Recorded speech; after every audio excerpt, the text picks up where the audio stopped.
అలాగే వేదిక మీద ఉన్న శ్రీమతి తెలుగుదేశం పార్టీ ఎమ్మెల్యే అభ్యర్థిగా సైకిల్ గుర్తు మీద పోటీ చేస్తున్న శ్రీమతి వరాపుల సత్యప్రభ గారికి, అలాగే జనసేన ఎంపీ క్యాండిడేట్ ఎంపీ అభ్యర్థిగా పోటీ చేస్తున్న శ్రీ తంగెళ్ల ఉదయ్ శ్రీనివాస్ గాజు గ్లాస్ మీద గుర్తు మీద పోటీ చేస్తున్న, అలాగే జ్యోతుల నవీన్ గారికి టీడీపీ జిల్లా అధ్యక్షులు, వరాపుల తమ్మాయి బాబు గారు జేఎస్పీ ఇన్ఛార్జ్, తుమ్మల బాబు గారు జేఎస్పీ కాకినాడ ఇన్ఛార్జ్, మేడిశెట్టి సూర్యకిరణ్, అలాగే బాలుదొర భారతీయ జనతా పార్టీ ఇన్ఛార్జ్ శ్రీ వార్సవి సూర్యనారాయణ రాజు గారు, అలాగే తోటా సుధీర్ గారికి తోటా నవీన్ గారికి ప్రత్యేకించిన హృదయపూర్వక నమస్కారాలు. మనం దశ దిశ మార్చుకునే ఈ ఎన్నికలు ఇంకో 14 రోజులు మిగిలి ఉంది. నేను మీ అందరికీ పిఠాపురం నుంచి పోటీ చేస్తున్నాను.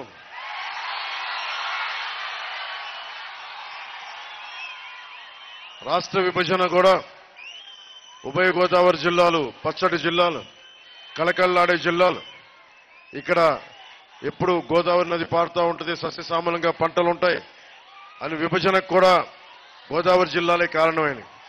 ఈ పచ్చదనం చూసి అలాంటి గోదావరి జిల్లాలు ఈ రోజున చాలా బాధాకరమైన పరిస్థితిలో ఉన్నాయి.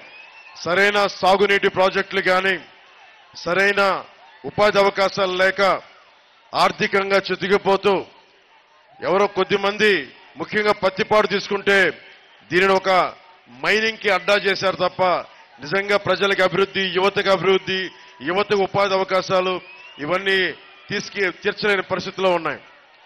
నేను మీకు మాటిస్తున్నా, నేను ముఖ్యంగా ఆంధ్రప్రదేశ్ రాష్ట్రం కోసం ఉభయ గోదావరి జిల్లాలు ఇక్కడ రైతు కన్నీరు పెట్టకూడదు, ఉపాధి అవకాశాలు కావాలి.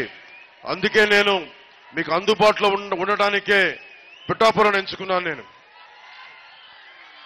కాకినాడ ఎంపీ అభ్యర్థిగా కూడా మన తంగెళ్ల ఉదయ్ శ్రీనివాస్ గారు పోటీ చేస్తున్నారు. కాబట్టి ఇది మీకు ఏ సమస్య ఉన్నా, ఎలాంటి సమస్యలు ఉన్నా మీ గొంతు నేను వినిపించాలి అంటే జనసేన, టీడీపీ, భారతీయ జనతా పార్టీ కూటమి అసెంబ్లీలో అడుగు పెడితేనే మార్పు వస్తుంది.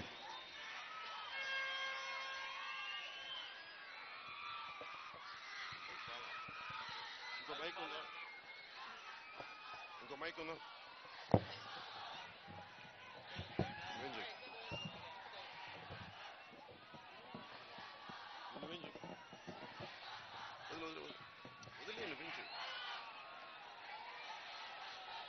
సత్యనారాయణ స్వామి కొలువైన ఈ అన్నవరం క్షేత్రానికి దేశం మొత్తం మీద ఇక్కడికి వచ్చేలాగా దీన్ని ఒక బలమైన పిఠాపురంతో కూడిన ఆధ్యాత్మిక క్షేత్రంగా దీన్ని కూటమి ప్రభుత్వం అభివృద్ధి చేస్తుంది. అలాగే ముఖ్యంగా నేను పోయినసారి 2018లో వంతాడ మైనింగ్కి వచ్చాను. మన సహజ వనరులు, మన సంపద, ఇక్కడ యువత మిమ్మల్ని అడుగుతా ఉన్నాను, మనల్ని అడ్డుగోలుగా దోచి మన నదీ వనరులు, ఇసుక, ఖనిజాలు, యువతరానికి ఏ సంపద విడిచిపెట్టాం? మీరు మానవ వనరులు, మీరు నిజమైన ఖనిజాలు. అలాంటి ఖనిజ సంపదను మిమ్మల్ని వదిలేసి వంతాడ మైనింగ్ లో లాట్రైట్ అని చెప్పి బాక్సైట్ తవ్వుకుపోతా ఉన్నారు. లాట్రైట్ కూడా ప్రభుత్వ లెక్కలకి సంబంధం లేకుండా చేస్తా ఉన్నారు. ఇవన్నీ నాకు చాలా బాధ కలిగింది.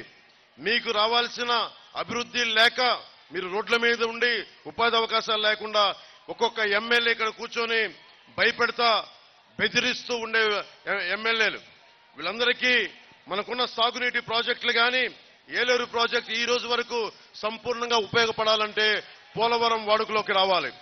ఎప్పుడైతే పోలవరం వైజాగ్ అవసరాలు పోలవరంతో తీరుతాయో అప్పుడే మన ఏలేరు ఈ ప్రాంతానికి పూర్తిగా ఉపయోగపడుతుంది.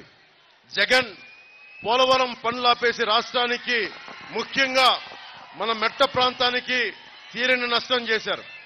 దాదాపు 72% పూర్తయిన ప్రాజెక్టు పోలవరాన్ని నిర్లక్ష్యం చేసి మన సాగునీటి అవసరాలని విధ్వంసం చేశారు. ఎక్కడ మనకి పోలవరం వెళ్లాలంటే ఇదివరకు నేను కూడా వెళ్ళేవాడిని. ఈ రోజున ఒక రిస్ట్రిక్టెడ్ జోన్ కింద పెట్టి ఈ రోజున మన ఎవరిని వెళ్ళనివ్వని